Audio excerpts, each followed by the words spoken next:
Hey, what is up? Welcome to this episode of the Wantrepreneur to Entrepreneur podcast. As always, I'm your host, Brian Lofermento, and I am so excited about today's episode and conversation because, of course, as entrepreneurs, we like when things are done well, and we have got an incredible expert when it comes to doing things the right way, especially when the stakes are high, and this is all about being compliant. This is all about high standards of excellence, and of course, high standards of execution. So let me introduce you to today's expert and fellow entrepreneur. Her name is May Guevara. May is the founder and CEO of Guevara Group and GalaxiTron, leading at the intersection of compliance, quality systems, and advanced AI. I'm so excited to geek out with her here on the air today. She brings deep expertise across aerospace, space, defense, and other highly regulated industries where failure is not an option and standards actually matter, helping organizations achieve audit readiness, regulatory confidence, and long-term operational resilience.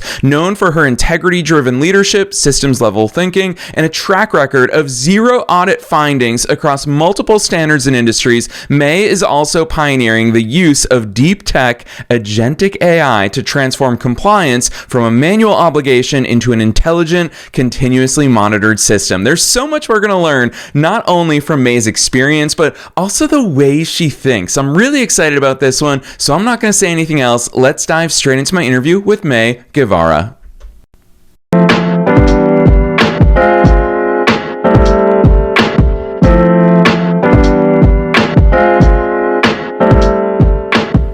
All right, May, I am so very excited that you're here with us today. First things first, welcome to the show. Thank you so much, Brian. I'm thrilled to be here too. It's so much fun. Obviously, you and I were having a little bit of fun off the air talking about our similar Boston roots and where you and I have lived and worked throughout the years as well. Both of us have left winter for much warmer pastures. So I'm going to start with you personally. Take us beyond the bio. Who's May? How'd you start doing all these cool things? Sure. So beyond the bio, I would say I'm really a builder at heart. But honestly, before I ever knew what building system meant, I was basically quality control as a kid.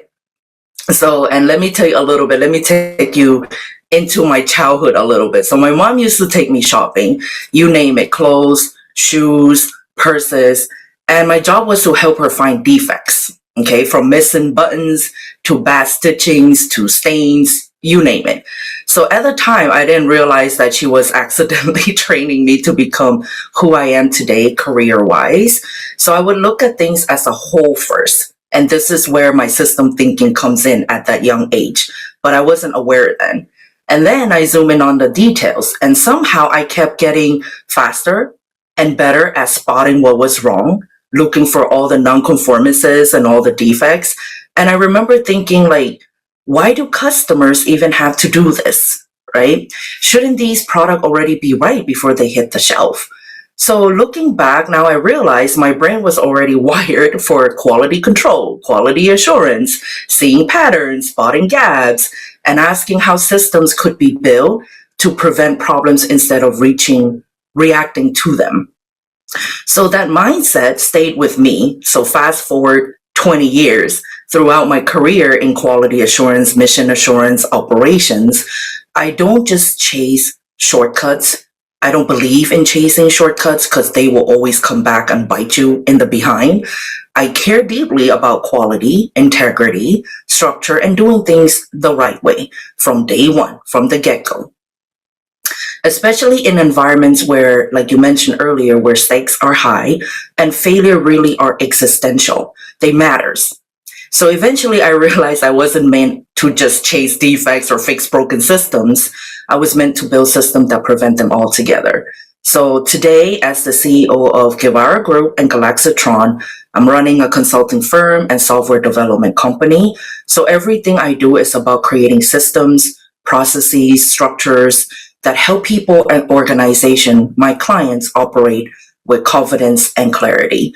And last but not least, outside of work, I'm a wife to an amazing husband and a mom to two beautiful kids. They keep me grounded and, they remind me every day clearly of what truly matters.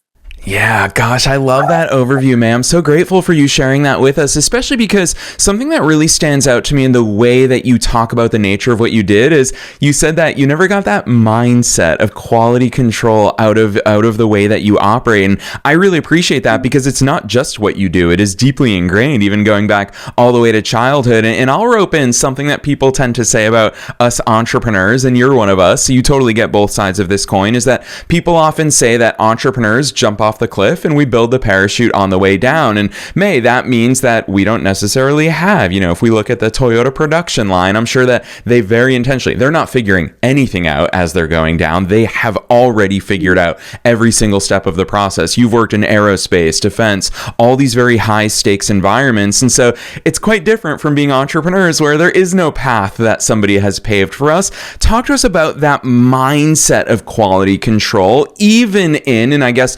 especially in these entrepreneurial environments where we don't necessarily have those things predetermined for us. This is such an intentional and strategic way we have to sit down and choose quality control. How's that factor into the way you think? Of course. So to me, like I said, it's built in since I was a kid, right? I already knew what good and bad supposed to look like from all the shopping trip that I went with my mom. Like I already know that a broken button is not good quality compared to a shiny finished button with no cracks, with no stains, with no gouges and scratches, right? So that translate into, okay, so if this is what good looks like, then the bad is the opposite of that, right? So something is missing that is making the button not whole.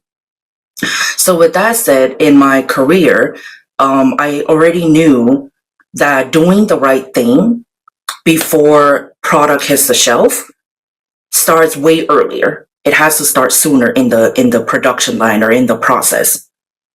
So over the years, as I get into quality control and quality assurance, learning different standard like ISO 9001, AS 9100 for aerospace, or medical device ISO 13485, they tell you what good's supposed to look like from their requirement. So all the shall that they have in their standard are what you must do in order to have a robust quality management system. And that's not only for quality folks, it's for the entire organization as a whole, from HR, how you need to operate, human resource, what kind of culture you should have in place, how you should, what you need to train your employee to, their competency, etc., to, how to do design, input, output, run operation, right? Look for waste, quality control. Do you have proper documentation in place? So the standard tells you what good supposed to look like. Now, what the standard leave it up to you to decide is the how. You have to go figure out the how.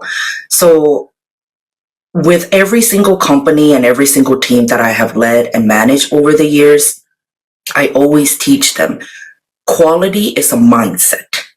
It's a culture. Okay. So it starts with the right mindset first, and then translate it into workmanship and what you do every day. Where you need to start is you gotta care first. Once you care to do the right thing, once you care to produce the best work you can do, it starts there. The rest is teachable. So once you have that mindset, it's important for the cultures to sustain that mindset as well. If the employee have that mindset, but the culture, the organization culture, company culture doesn't support that, then that mindset is going to fade away over time. So it's important for us leader to start from the top to bottom and enforce that mindset and sustain and nurture that mindset. So employees come into work, be their best self, and do the right thing from day one, every day. And then the rest is history. So these are things that you need to enforce, teach, and continuously mentor your team. And that's where the quality culture and quality mindset starts. And then you can train them and teach them on the standards.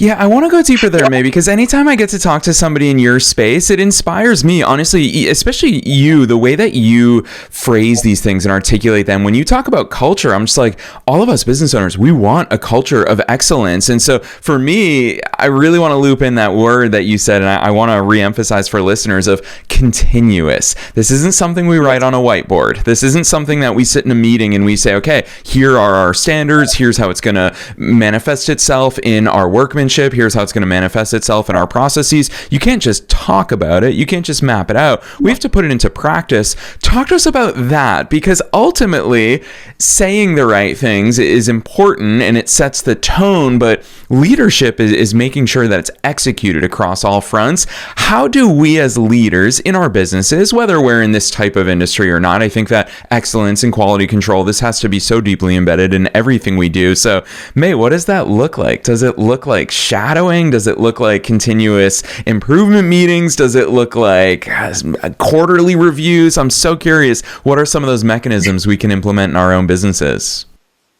Sure. So there are many ways that you can enforce, emphasize, mentor, train your folks for continuous mindset and quality mindset. But to me, the most important thing as a leader, and I always tell this to the team, I'm the kind of leader that walk the walk. I don't just talk the talk. Talking and preaching and telling them to have quality mindset and to practice quality culture or be a part of a positive culture, it's just words. It's just like raising your kid and telling them, calm down, be happy, don't be angry, don't react this way.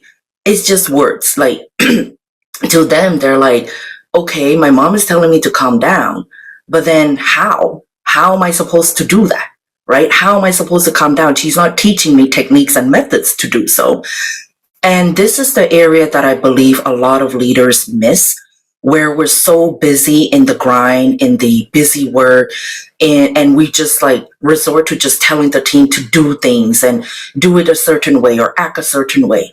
But yet we fail to mirror that. We fail to take that advice and practice it ourselves or show them what good looks like.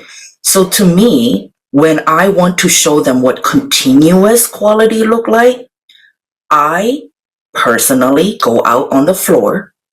For example, in my experience, when I do FOD audit, FOD means foreign object debris, things that shouldn't belong in the product, things that shouldn't belong in your processes. So in your body, right, the only thing that should belong internally are your organs, your food that you eat, but not, let's say, you shouldn't be swallowing magnets or batteries, right? Those are foreign objects in your body. They don't belong there. So under that concept, we need to have FOD audit, like quarterly, yearly, daily. And I can just tell my team to be like, hey, go audit FOD. Make sure that you don't have candy wrappers. You don't have open lid container at your desk because that's FOD, right? You don't have loose pencil or pens or paper like on the floor. I can tell them to do that, but they will only do it if the leader tells them to do it instead of being a second nature to them, instead of being a part of their daily routine. So I go out as their leader, as their team member. I'm like, if I'm not too good to do it, then my team should be able to do it too. If I'm not too good to go and sweep the floor, right, pick up a mop, pick up the broom, they can do it too. Because to me, leadership is not about title. It's about leading them. It's about walking the front line like a wolf pack, right? I'm the leader in the front. I'll lead my team and I'll protect them if something happened, right? I'm with them all the time. So that's the walk that I'm talking about. So I'll go out and do the audit with them and I'll be like, hey, these are the things I look for. Every single audit, I do it with them. And then so they get that sense that, oh, if my leader cares about continuous improvement, continuous quality, daily check, then, I'm in her team, I'm the team member. Why can't I do the same? If she cares that much, then we all should embody that and be a part of that culture. So that's what I mean as leaders. You need to walk the walk and show your team what good looks like, and then they'll follow. Yeah, so well said. May, I feel like we're also hearing a little bit of the mother in you speaking there, because that's true leadership. And I feel like it's that motherly model that so much of what you're sharing with us is you're not doing these things just because you want to set an example. You're also doing these things because you care. And that care is really what's going to trickle through the entire culture into employees, into team members, into other leaders inside the organization. It's really cool to hear the way that you operate literally and figuratively when you're on the floor, because I think that's something we can all mirror inside of our own businesses. And something that I've been really excited to talk to you in particular about, May, is that you also believe that technology should enhance all of this. And we live in a very beautiful time with the mass adoption of AI, and so many cool tools are at our fingertips that we haven't experienced in decades past. So, May, you've got a lot going on behind the scenes with GalaxiTron and all the cool stuff that you're up to. Talk to us about how AI and technology plays into the type of work that you do. Sure. So, as you may be aware, Brian, compliance has never been sexy. It has never been on fire, right? So, compliance to most people, they look at it as boring, mundane, discipline, right? Day-to-day grind, and so many requirements, so many standards to learn and understand, digest, interpret, let alone apply to practical use. So I am so excited that in this day and age, there's so many tools and technology out there that are rapidly evolving. And if we don't get on with it, you're gonna get left behind, right? So AI is not necessarily out there to take away jobs. I don't see it that way. And when I built GalaxiTron, I built with a vision that this platform, this tool, will help human workforce work more efficiently, take away their burden, take away their manual workload. Because traditional compliance, they look backward, right, at the history. What has happened? What are the artifacts? What are the documents? What happened back then? How did you build this product? How did you sell this product? How did you inspect this product? However, when the tools come in and you marry technology advancement with traditional infrastructure of compliance and how it has been set up in a very old thinking, old method, old structure, like archaic way, you need to modernize that. It is time that we need to modernize compliance and how it works and start adopting AI technology in a responsible manner, ethical manner, and safely. When you find a way to adopt this new technology in a safe and responsible manner and deploy it to help workforce, oh man, I can't imagine the future that, let's say, a quality engineer can finish 10 tasks in a matter of 1 hour instead of taking him or her 3 or 5 days to finish one task. So the rest of the time that's free up, they can go focus on things that matter, right? So that's how I see, and I want to encourage compliance industry and quality industry, standard industry, to start thinking about how we can work better, smarter, and more efficiently by adopting these technology in a responsible way.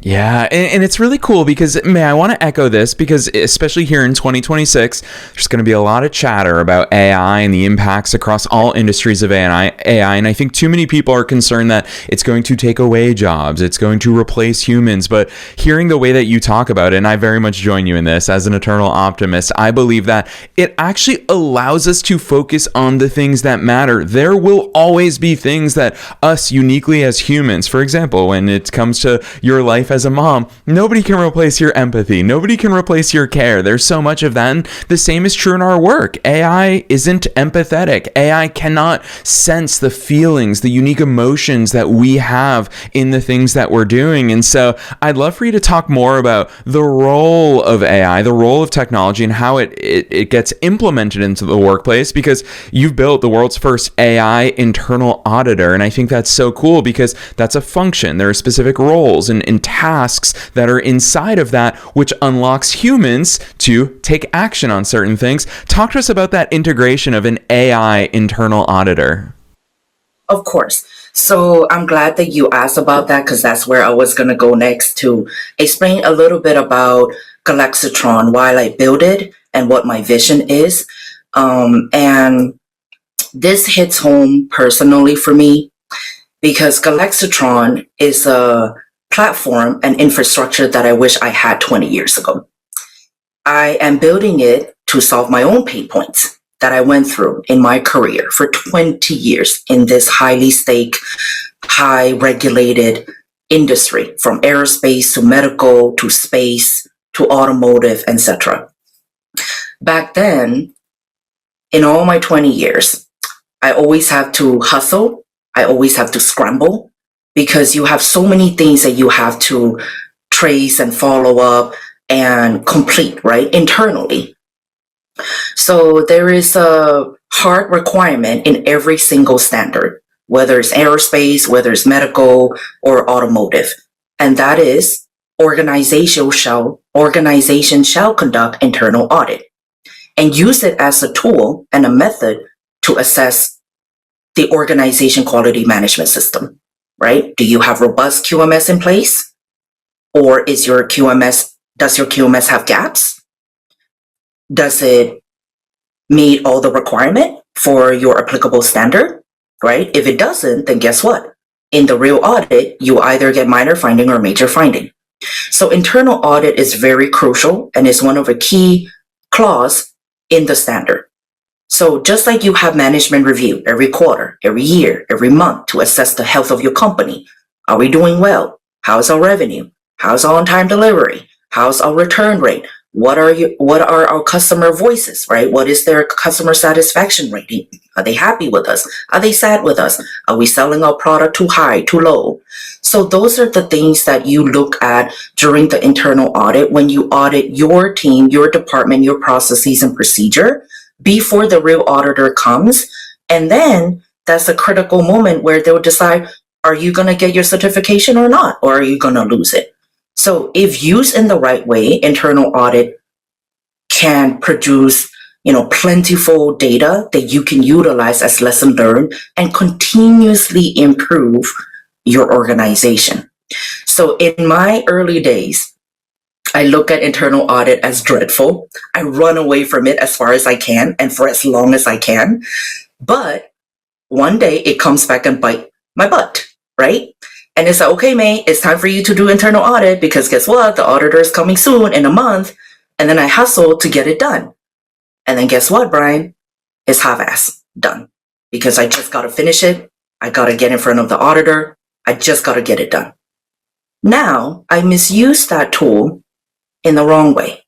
Had I done it properly, I would have found all the skeleton that we should have found before the auditor comes, right? So now the auditor found all these findings that I should have caught.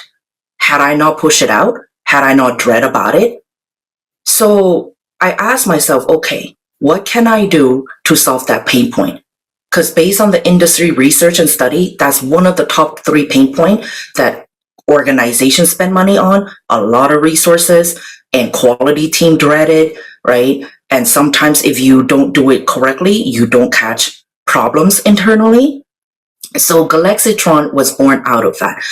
And another thing is what hit me home personally that I mentioned earlier is I've seen a lot of my coworkers and fellow leaders stressed to the point they end up hospitalized.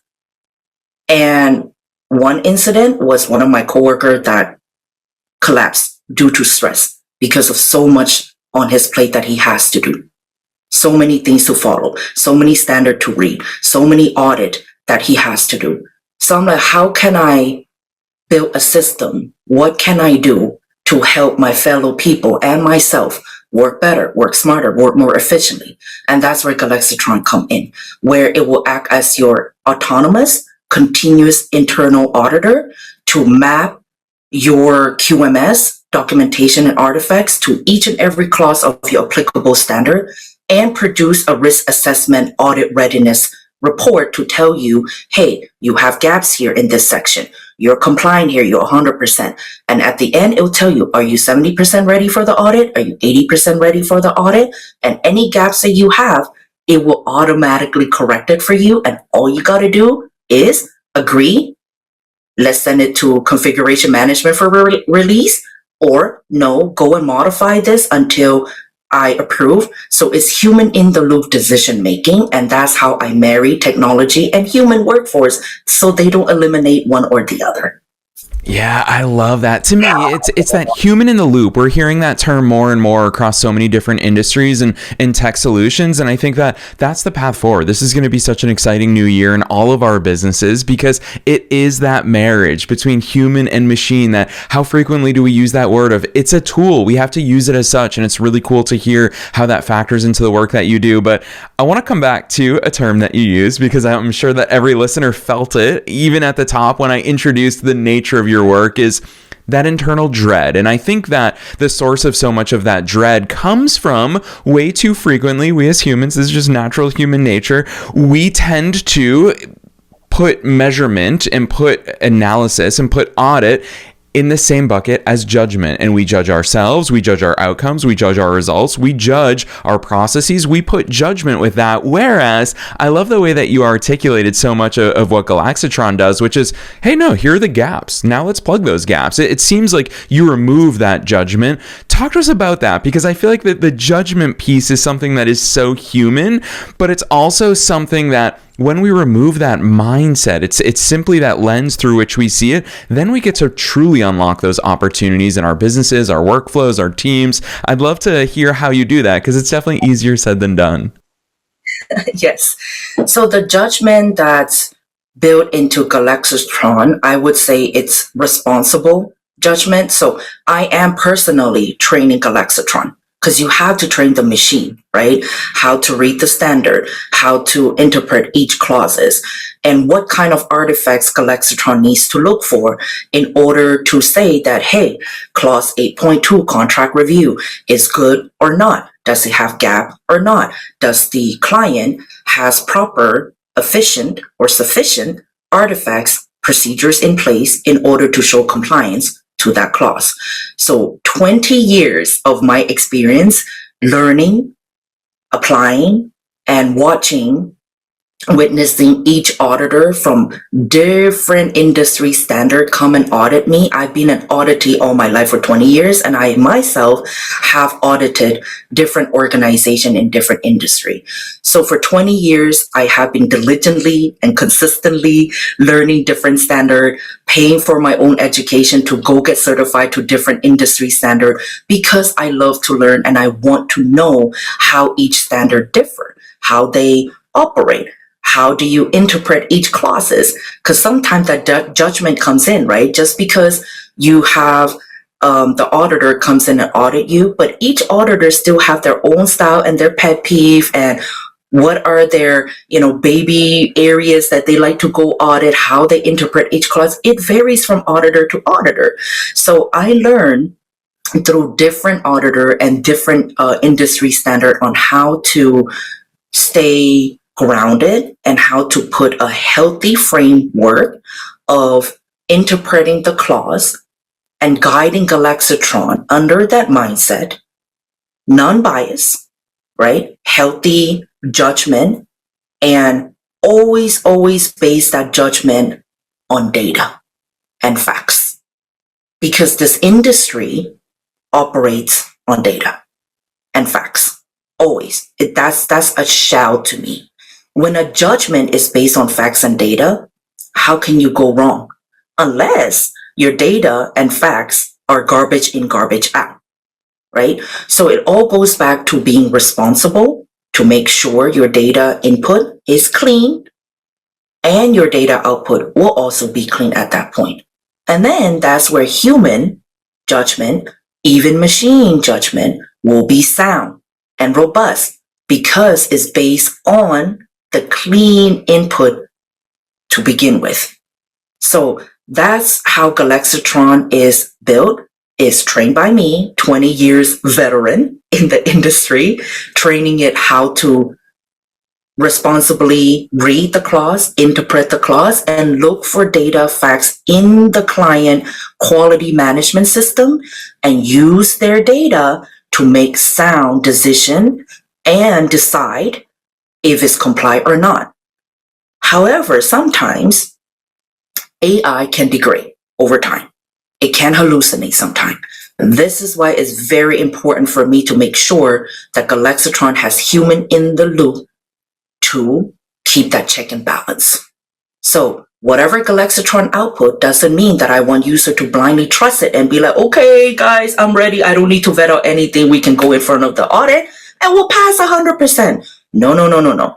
You need to review what GalaxiTron produced and understand it and tell it if this is the right path or direction that is going, right? Then GalaxiTron will learn and adapt over time to the user. But it's already trained by me on how to read the standard and industry clauses, but the user will give that extra validation and extra confidence that, okay, this is how I have to act and react and update that tailored to each client.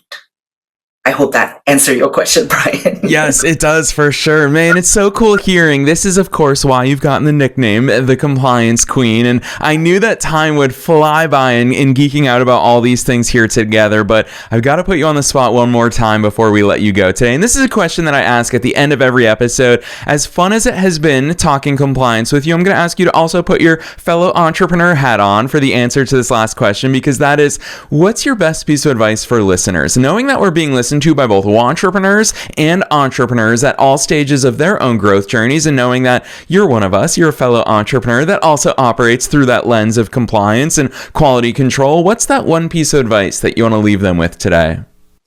Sure. Thanks, Brian, for that question. And this is, I would say, the highlight of the podcast, because I love to share my lesson learned, my lived experience, and advices for my fellow, entrepreneurs and entrepreneurs and my listeners. So I used to think that momentum comes from motivation, but over the years, I was wrong. It doesn't come from motivation. It comes from structure and consistency. So if there's one piece of advice I leave with aspiring entrepreneurs and my listener is this: stop chasing ideas and start building infrastructure. So most people stay stuck, right? Because they're always chasing the next tool, the next shortcut, or the next shiny object or idea.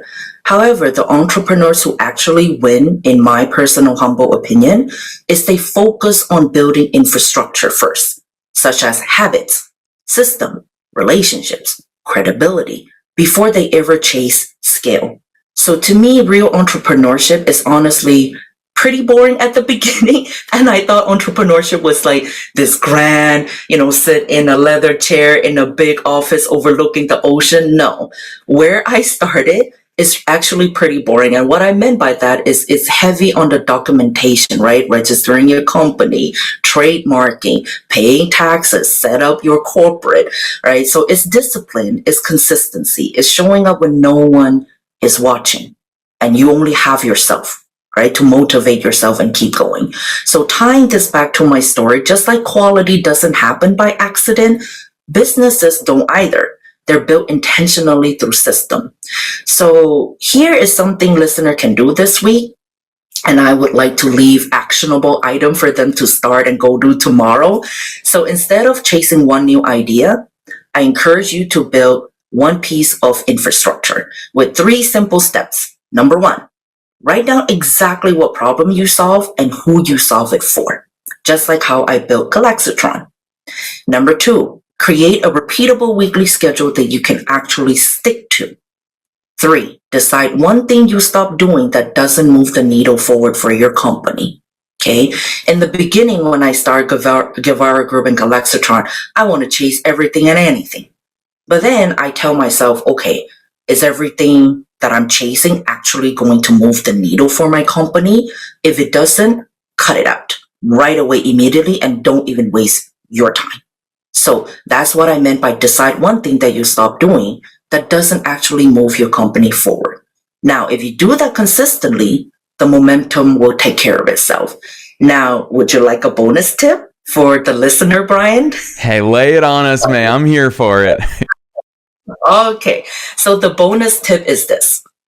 Eisenhower matrix is what I stumbled upon a couple years ago. is a 4-quadrant for prioritizing your to-do list.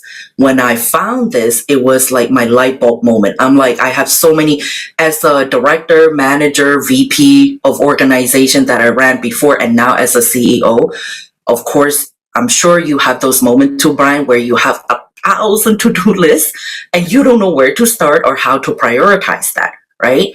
So I use Eisenhower matrix. I call it my Northern Star, to make sure that I always chase the right action, prioritize it accordingly so I can reach my North Star one day and I stay on track. So I want the listener, once you finish your 3 action items that I mentioned earlier, now take those action items and organize and prioritize it using this Eisenhower matrix and sort them by urgency and importance into 4 zones. It's like a little box with quadrant 1, 2, 3, 4.